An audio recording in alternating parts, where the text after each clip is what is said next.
আসসালামু আলাইকুম। রাজকুমারী ফ্যাশন বিডি থেকে সবাইকে স্বাগতম। কেমন আছেন আপনারা? আমি তো ভালো আছি আল্লাহর রহমতে। তো নতুন একটি ব্লগ নিয়ে আসলাম আপনাদের মাঝে। এই সকাল থেকে ধোয়া পাকলা শুরু হয়ে গেছে আমাদের থালাবাটি। তো শুক্রবারের দিন অনেক কাজ করা উচিত ছিল, অনেক কাজ জমিয়েও ছিল, কিন্তু কাজ করতে পারিনি, শরীরটা বেশি ভালো লাগছিল না। এই যে যাদের থাইরয়েড আছে সেই আপুরা বুঝতে পারবেন যে থাইরয়েডের কত যন্ত্রণা, কত বেদনাদায়ক আমাদের।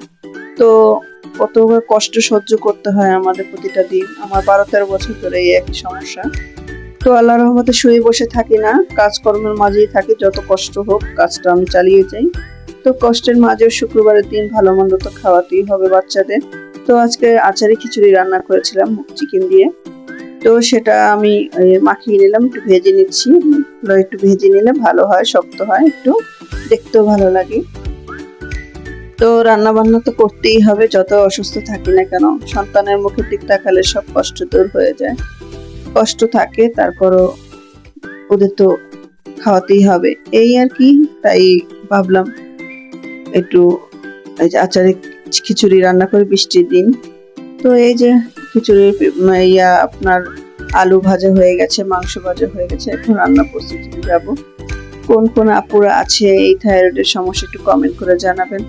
থাইরয়েডের সমস্যা হলে হয় কি, শরীরটা একদম ব্যথা হয়ে থাকে, একদম মানে কোমর মাঝে মাঝে লাগাতে পারি না, এত ব্যথা হয়। শরীর মনে হয় যেন পিটিয়ে রেখেছে, একদম অনেক মারামারি হয়েছে এরকম আর কি।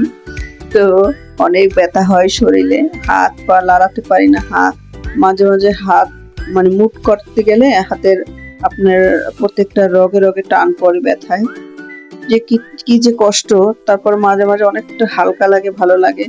তো তখনটা মনে হয় যেন মনটা একদম ঝরঝরা, শরীরটা ঝরঝরা। আর মাঝে মাঝে এত ব্যথা হয়ে থাকে, তখন মনে হয় যেন মানে এত কাজ করেছি সারাদিন যে আমি লড়তে পারছি না। আসলে তা না, আমি সব হাঁটার কাজ করি, ভারী কাজ করি না। ঘরটা মুছাই খালারে দিয়ে। তো তার মাঝেও কষ্ট হলে আল্লাহ দিলে কি করব, কিছু করার নেই। রোগ আল্লাহ খুশি হয়ে দেয়, তাই খুশি হয়ে গ্রহণ করতে হবে আমাদের। তো এই তার ফাঁকে আমার রান্না বান্নাটা চালিয়ে যাচ্ছি, খিচুড়িটা রান্না করব। আর হচ্ছে এই রান্না বান্না করে খাওয়াবো, সেটা আপনাদের সাথে শেয়ার করছি। তো এই যে সব মশলা দিয়ে দিচ্ছি এখন কষিয়ে, তারপর মাংস আর ভাজা মাংসটা আর হচ্ছে আলুটা দিয়ে দিব। তো আপুরা, এই যে আমি এই থাইরয়েডের সমস্যাটা নিয়ে ভুগছি, আপনারা তো নিশ্চয়ই আছেন। এখানে এখন 99% মানুষেরই এখন থাইরয়েড, আগে এটা ছিল না। এই আপুরা সবাই তো কষ্টটা সহ্য করছেন, পেইনফুল কষ্ট। কারণ হচ্ছে আপনার এক তো সিজার করতেই হয় আজকাল বাচ্চা হতে গেলেই, তারপর তো হচ্ছে আমার 4টা সিজার, তারপর হচ্ছে থাইরয়েডের সমস্যা।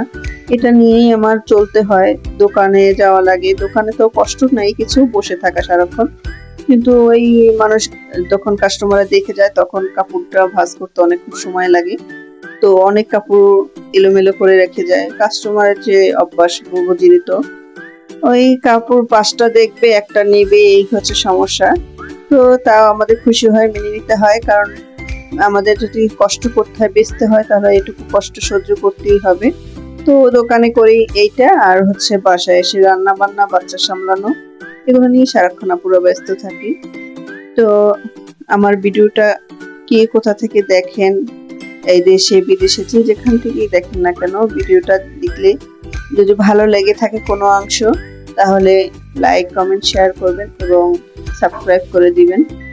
তো আপুরা, এই যে আমার খিচুড়ি প্রায় চালটা ভাজা হয়ে যাচ্ছে। চালটা একটু ভাজা হয়ে গেলে, আপনার চালটা যদি একদম ভালো করে ভাজা হয় তাহলে একদম ঝরঝরে হয়। আমি গরম পানিটা ঢেলে দিয়েছি। আমি এখানে 5 কাপ চাল নিয়েছিলাম, আর মানে 4 কাপ চাল আর ডাল 2 কাপ, এটা দিয়ে রান্না করেছিলাম আমি। টোটাল হচ্ছে 4 2 8 কাপ হচ্ছে আপনার চালের পানি, আর 2 কাপ ডালের জন্য 2 কাপ পানি, 10 কাপ পানি দিয়েছি গরম করে ফুটিয়ে। আর হচ্ছে তারপরে হচ্ছে আমি আচার দিয়ে দেব কিছুক্ষণ পরে। আচারটা মেইন, খিচুড়িটা হচ্ছে আচারের জন্য, আচারি খিচুড়ি। আচারটা দিতেই হবে, আর খাওয়ার সময় নিয়ে নেবে যার যার লাগে। তো আমি অল্প কিছু দিয়ে দিয়েছি, বেশি দেইনি, কারণ ছোট বাচ্চারা টক হলে হয়তো খেতেও নাও পারে ঝাল হয়ে গেলে। তো এই যে ফুটে উঠেছে, এখন মাংসটা ঢেলে দেবো কিছুক্ষণ পরে। তো আপুরা এই যে সারাটা দিন ব্যস্ততার মধ্যে থেকেও সবার কথা ভাবি যে আমার মতো হয়তো কত আপুরা কষ্ট করছে। আমি যে কষ্টটা সহ্য করছি সবাই এই কষ্টটা এখন দেখি সব জায়গায় ফেসবুকে আপনার ইউটিউবে থাইরয়েডের সমস্যাটা বারবার বলা হয়। আমি মনে হয় পাতাকপি ফুলকপি এগুলো খাই না আজকে কত বছর ধরে, বাসায় আনাই হয় না। কারণ হচ্ছে এই থাইরয়েডের জন্য আমার হাজবেন্ড তুমি খাবা না আমি খাবো, এটা হয় না। তো যাই হোক, অনেক কথা বলে ফেললাম। তো খিচুড়িটা কেমন লাগলো রান্নাটা কমেন্ট করে জানাবেন। তারপর বিকেলে আবার দোকানে একজন ফোন দিছিল, শুক্রবার দোকান বন্ধ থাকে আমাদের এখানে নিয়ম মার্কেটের। তো একজন কাস্টমার এসেছিল, আপু একটু দোকানটা খোলো, আমি কিছু জিনিস নেবো এসে পড়েছি যখন। তারপরে 2টা তাল এনেছিলাম বাজার থেকে, সেটা আমি এর কাই বের করব, মানে কচলিয়ে বের করব, আর হচ্ছে আমি সংরক্ষণ করব, সেটা তোমাদের সাথে শেয়ার করছি। তো এই যে আমি বের করছি একটু পানি নিয়ে, আনার বের হয় না তালের। তারপর চালনি দিয়ে চেলে আমি এটা বের করে নিব, সেটা সম্পূর্ণ তোমাকে ভিডিওটা দেখানো হয় না তোমাদের। তো এই যে এভাবে করে একটু ছাড়িয়ে নিয়েছি, তারপর চালনি দিয়ে চেলে নিয়েছি। তো এই যে আমার তালের টোটাল তারপর আমি সংরক্ষণ করছি, আমি বক্সে রেখেছি, বয়মে রেখেছি। তো যা যা আছে তা দিয়ে ভরে রাখবে। এটা সংরক্ষণ করা যায় 5-6 মাস পর্যন্ত। সংরক্ষণ করার পরে যতটুকু ছিল ততটুকু আমি এবার জ্বালিয়ে নিয়েছি খাওয়ার জন্য। তো এটা খেতে আমার কাছে খুবই ভালো লাগে, আমি ছোটবেলা থেকেই খাই। তো এটার ভিতরে কিছু তেজপাতা, কিছু নারকেল, চিনি, তারপর হচ্ছে একটু মিষ্টির জন্য একটু কসকস, তো তার জন্য আর একটু গুঁড়া দুধ দিয়ে এটা আমি জ্বালিয়ে নেব একটু স্বাদের জন্য। তো ভিডিওটা কেমন লেগেছে তোমরা লাইক কমেন্ট শেয়ার করবে এবং কমেন্ট করে জানাবে। তো ভালো থাকো, সুস্থ থাকো, সুন্দর থাকো। আল্লাহ হাফেজ।